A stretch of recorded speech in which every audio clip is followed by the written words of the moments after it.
Coming in at number 10, we have the Chimbu skeleton tribe. One look at this tribe sends shivers down my spine, and if I saw them in the flesh, I would very much want to run away. It seems that the Chimbu tribe dress this way for special festivals, including the Mount Hagen Festival. The paint was originally designed to psychologically intimidate enemies, and also to present themselves as superhuman. The tribe live in a remote mountainous region of Papua New Guinea and first made contact with the connected world in 1934, although they do remain elusive, and to be honest, painted like that, I wouldn't want to run into them. I wouldn't want to mess with them. Coming in at number 9, we have the Asaro tribe. Have a look at the Asaro tribe. Usually, I wouldn't say you should ever judge people by the way they look, but when it comes to tribes, I would say, actually, if they look threatening, that's because they want to scare you. They want to scare you off, and like, maybe you should be scared off. What happens if you don't heed that warning? Do you really want to find out? The Asaro tribe are also known as the Asaro Mudmen because of their masks, which are made from mud. They're also hella spooky. The story behind the mud is that one time they approached an enemy after hiding out in a muddy bank. The enemy thought that they were spirits and fled. Coming in at number 8, we have the Chukchi people. The reason this tribe are on this list is because they are the only tribe in Russia that were never conquered by the Russian people, which actually must mean that they're pretty terrifying and hardcore. Historically, Russia has waged war with the Chukchi people on many occasions over hundreds of years. While some of the tribe's people were killed, they were never actually defeated. These days they live reasonably undisturbed in the Chukchi Peninsula. This is at the very north of Russia, parallel to the top of Alaska. It is cold up there. These people survive in those climates 24/7, and to be honest, to me, that makes them pretty hardcore and not to be crossed. A ghost at number 7, we have the Night Marchers. I really enjoy this, something different for this list. Often called the Night Marchers, the Hawakapo are ancient Hawaiian warriors that now are jobbed with escorting newly dead spirits into the afterlife. These are a more musical band of Grim Reapers. The Hawakapo are also known as torchbearers, and they walk across the land carrying, you guessed it, torches, but also weapons and drums which they play and chant. There have been sightings of these ghostly torchbearers, but if you ever come across one, you must not look them in the eye, as they may mistakenly class you as someone who needs to be marched into the afterlife. That is, unless one of your relatives is in the tribe who can vouch for you. It's rules. Those are the rules. You know that the Hawakapo are nearby if you hear distant drumming in Hawaii, if you hear conch shell horns, see faint torchlight, and smell faint foul odors. Rumours and reports of torchbearer sightings have been rife over the years and are absolutely ingrained in Hawaiian folklore. Unless you want to be marched down into heaven or hell or wherever they're going, I would say stay away from the tribe. Coming in at number 6, we have the Korubo or the Dasala tribe. The Korubo, also known as the Dasala tribe, are well known for their big clubs, as in big sticks. The Korubo are one of the most isolated tribes in the world, and they do not want to be contacted. The tribe are visually scary to look at. They paint themselves with red dye made from the ruco plant. The tribe lives in the western Amazon basin and regularly have clashes with other local tribes. They use their clubs to beat people to death. They're also fond of the humble poison dart. The tribe are hostile to outsiders, and in recent history they have beat to death 3 loggers and workers from Funai, a Brazilian government initiative to protect indigenous tribes. Starting off in our number 10 spot, we have the Aoreo. The Aoreo people are the indigenous people of the Gran Chaco, and they live in both Bolivia as well as Paraguay. There are approximately 5,600 Aoreo peoples, and while many of them ended up becoming sedentarized by missionaries in the 20th century, there are around 100 people who have still maintained the traditional nomadic hunter-gatherer lifestyle and remain uncontacted. The Aoreo were first contacted by Jesuits in the 1720s to try and convert people to Catholicism, and in the 1740s the mission was abandoned and the Aoreo people were luckily left alone. Until the 1900s. The Chaco War between Bolivia and Paraguay brought in 100,000 troops to the territory, as well as all of the diseases that they carried. Both countries saw the Aoreo as a problem, and from the 1940s to the 1970s, there was a rule where a Paraguayan soldier could be freed from service by killing an Aoreo. At this time, young Aoreo people were also being stolen, and one was even put on display in an exhibit. In the 1940s and 50s, the work of missionaries continued, and in the late 50s, missionaries used force and manipulation to remove the Aoreo from their land to various mission stations, and the land where they once lived was sold for cattle farming. These mission stations forced the Aoreo people living in them to give up their culture, including their religion religion, appearance, music, and diet, and missionaries sometimes convinced the Aoreo living at the missions to find other uncontacted Aoreo in the forest to sedentarize and convert, and in December of 1986 that unsurprisingly turned out to be a horrible idea that led to 5 deaths. The Aoreo people who are in contact now are struggling with both poverty as well as discrimination, and the uncontacted Aoreo have 6 main threats, which are cattle farming and deforestation, sale and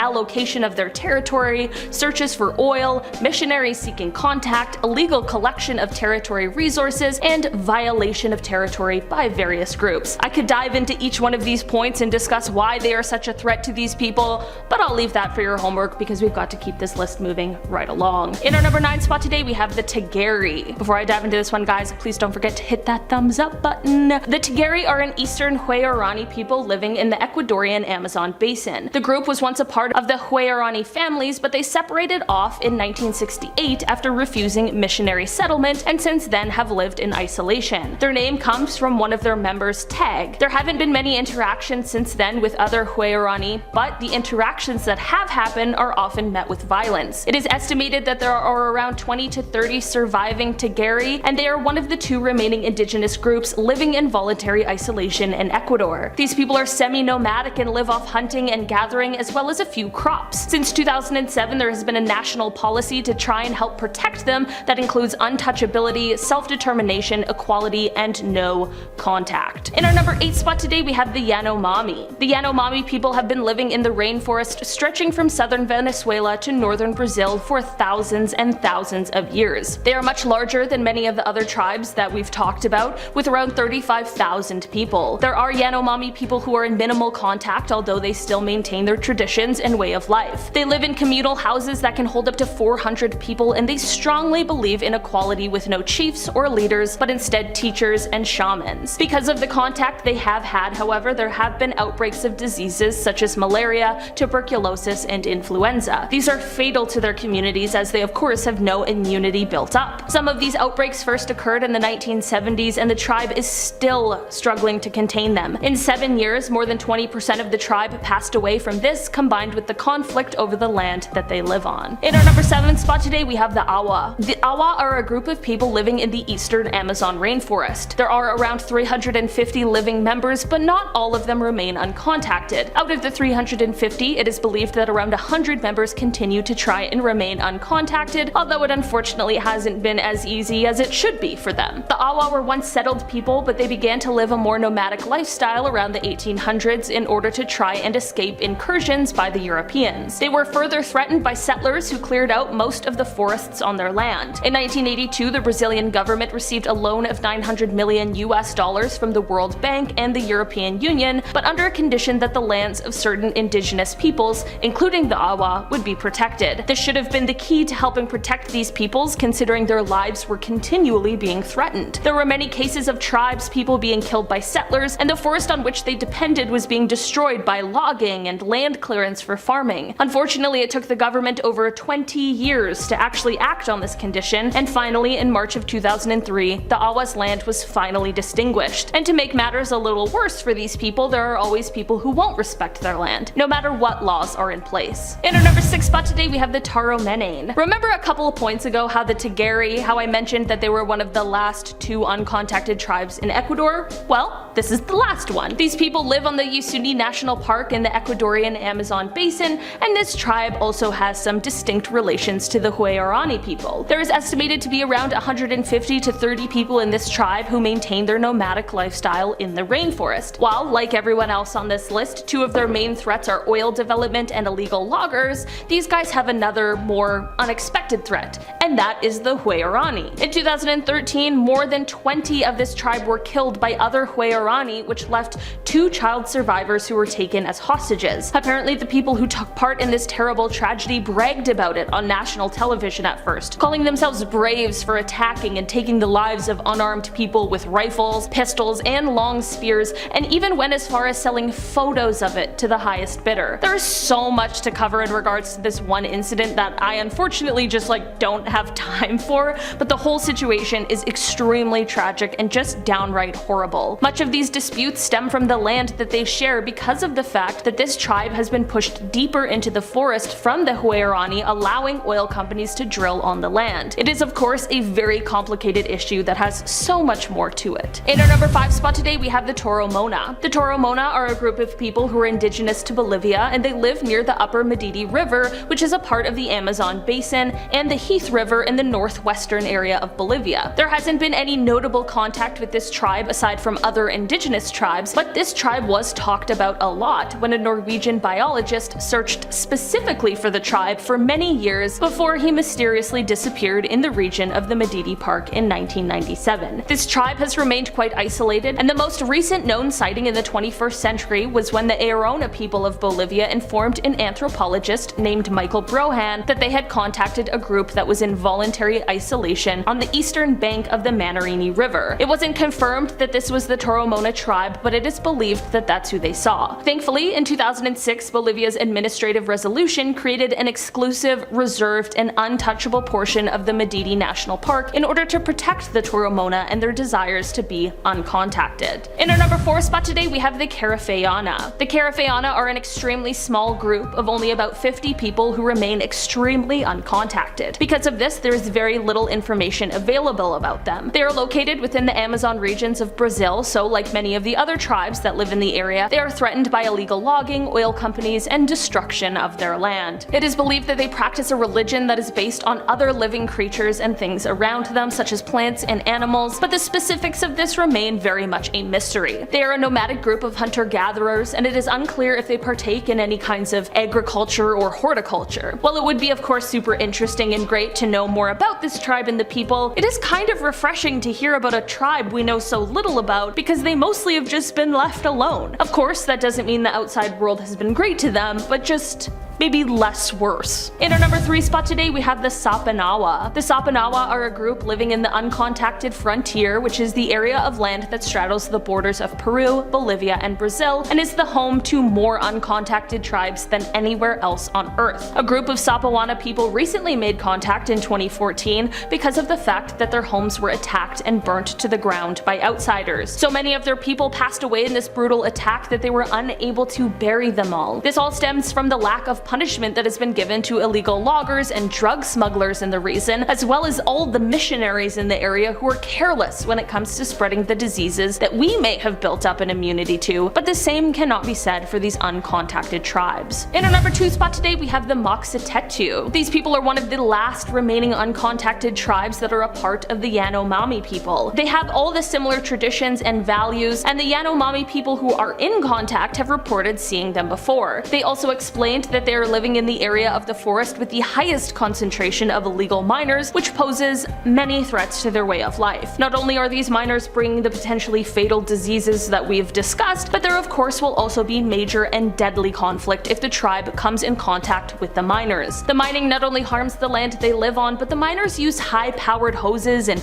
mercury to extract the gold, which then pollutes the rivers and the forest. Most of the mining is illegal in the first place, and near gold mining sites, the plants and animals surrounding them have been found to have extremely high levels of mercury contamination. With these plants and animals being the only source of food for this tribe, this mining is also increasing their chance of severe health problems due to the contamination. In our number 1 spot today we have the Sentinelese. The Sentinelese are the tribe who inhabit North Sentinel Island in the Bay of Bengal in the northeastern Indian Ocean. They have actively resisted any contact from the outside world and are known to kill anyone who tries to trespass on their land. In 1956, the government of India declared the island a tribal reserve and prohibited any travel within 3 nautical miles of the island, which truthfully is for the best. It is unclear how many people are in the tribe, but it is estimated to be between 15 to 500 people, with somewhere around 50 to 200 being the most likely. The Sentinelese are hunter-gatherers, and they use bow and arrows to hunt wildlife and as well to catch local seafood. As of right now, it isn't believed that they take part in agriculture, but it is tough to say as we of course cannot really get a look inside their ways of life. The first peaceful contact was made with the Sentinelese in 1991, but visits to the island stopped in 1997, and that is probably the right thing. While it would be amazing to know more about this tribe and their ways of life, the feeling clearly isn't mutual, so the right thing would be to just let them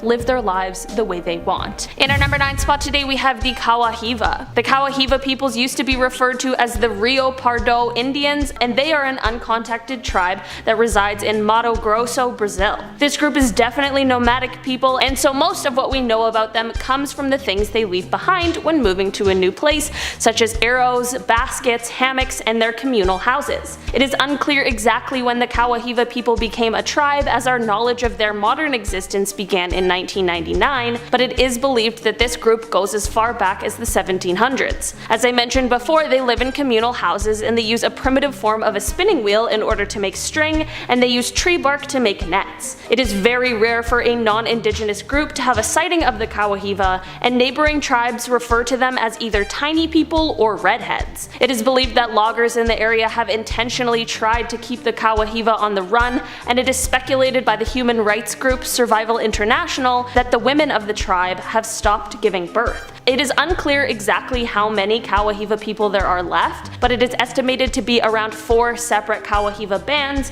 with maybe around 15 people in each band. Like many of the tribes on today's list, their existence is always threatened by deforestation, illegal logging, and just attempts to either kill or enslave them. In 2001, the tribe's land was put under local protection, but that protection was periodically removed by the courts before being later reinstated. And in 2012, the land was turned into an official reservation. In our number 8 spot today we have the Caraballo. The Caraballo are a group of uncontacted people who live in the Rio Pure National Park in the southeastern corner of Colombia. The Caraballo live in at least 3 longhouses, which are usually narrow single-room houses. They share this national park with both the Pasay and the Jumana peoples. In the last 400 years there has been outsider contact with the Caraballo people, but not much, as the contact usually involves violent attacks by slave traders and rubber extractors, which has only increased their desire for isolation, which makes a lot of sense. It is believed that these people may refer to themselves as the Yakumo, and there truly isn't much that is known about them,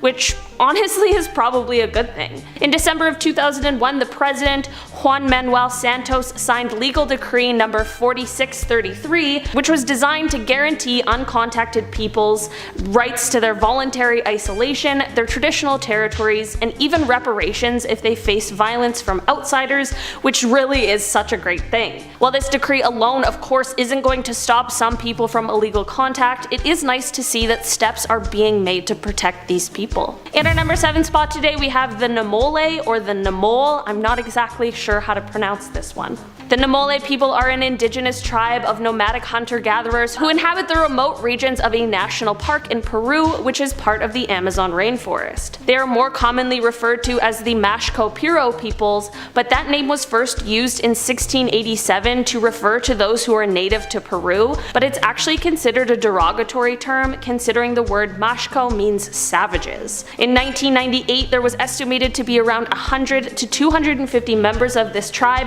which was a welcomed increase from the 1976 estimate of somewhere from 20 to 100. The Nomole peoples have actively avoided any contact with non-indigenous people, and truly, who could blame them? In 1894, most of this tribe was slaughtered by the private army of Carlos Fitzgerald, who was a rubber baron. Those who survived this attack retreated to the most remote forest areas where they could be safe. In the 21st century, there's been an increase in the sightings of people from this tribe, but they certainly still are not actively seeking any contact with the outside world. In our number 6 spot today we have the Dalala. The Dalala are an indigenous people of Brazil living in the lower Vale do Javari in the western Amazon basin. These peoples are split into 2 groups, one splinter group led by a woman named Maya that is around 23 people, while the larger main group is around 150 people. The split between the groups came from a dispute between around 20 members, and while the larger group remains quite isolated, the smaller group has had some infrequent contact contact with neighboring settlements. The hunting and war weapon of choice of this tribe is the club, but they are also known to use poison darts. Both the men and women of this tribe paint themselves with red dye that is made from plants. There is little that is known about their religious or spiritual practices, but it is known that they live in communal huts, which is something that is different from many of the uncontacted tribes on today's list. This tribe is more often referred to as the Korubo people, but apparently this name was given to them by a former enemy tribe and is said to be negative and degrading, which is why we will be referring to them by the less common name of Dalala. This tribe's biggest struggle in terms of illness and death at the moment seems to be malaria. This tribe has a long history with the massacres of indigenous peoples, so it makes sense that they want to remain isolated and have not welcomed outside contact very much since the 1950s. In 1996 there began expeditions to try and make peaceful contact, but the Dalala are known to kill trespassers on their land, which we truly cannot blame them for, and the most recent incident of this nature came in 2000 when 3 lumbermen were killed near the native reservation. It definitely serves as a reminder to leave people who don't want to be contacted alone.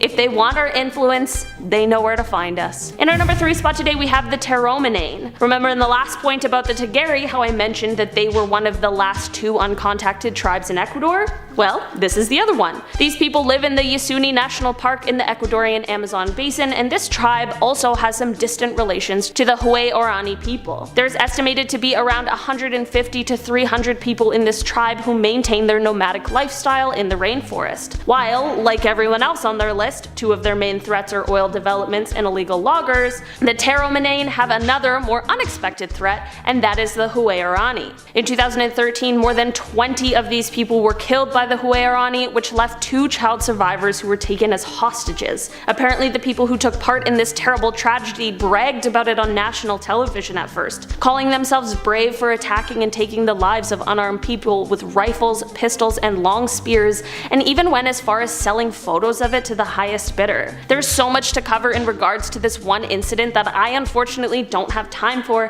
but the whole situation is extremely tragic and just downright horrible. Much of these disputes stem from the land that they share because of the fact that the Taromenane have been pushed deeper into the forest from the Huayurani allowing oil companies to drill on the land. It of course is a very complicated issue that has so much more to it. In our number 1 spot today we have the Man of the Hole. This one is quite different from the others on this list because not only is this only one man, but we don't actually know the name of the tribe that he belongs to. It is believed that he may be the last known survivor of his people who were probably all killed by cattle ranchers, which is absolutely devastating. Because of the fact that we do not know his name, what tribe he belongs to, or even what language he speaks, his nickname, the Man of the Hole, comes from the large holes he digs, which are created to trap animals, as well as a place for him to hide, but it is also believed that these holes may have had a spiritual significance to the tribe that he belongs to. His isolated existence first became known in 1996, and it is believed that the other members of his tribe were killed in a number of clashes between the 1980s and the 1990s. One expert explains that, quote, "He should not be seen as a recluse hiding from society. The man is the survivor of genocide. He didn't choose to live alone." He lives in the Amazon rainforest in Brazil, and in 2007 the Brazilian government declared that the 31 square mile area around him would be off limits to trespassing and development, and an additional 11.5 square miles was later added to that. He is often monitored from afar in order to prevent any unwelcome guests from entering his land, but despite these attempts, he was still attacked by gunmen in 2009 and thankfully managed to survive like the warrior that he absolutely is. He maintains avoiding contact with others, although he does know that he is being monitored. The Brazilian government's protection agency, FUNAI, will periodically leave him gifts of tools and seeds, and he will sometimes signal to observing teams so as to warn them of the holes he dug, so it seems as though there's some sort of trust that has been built there,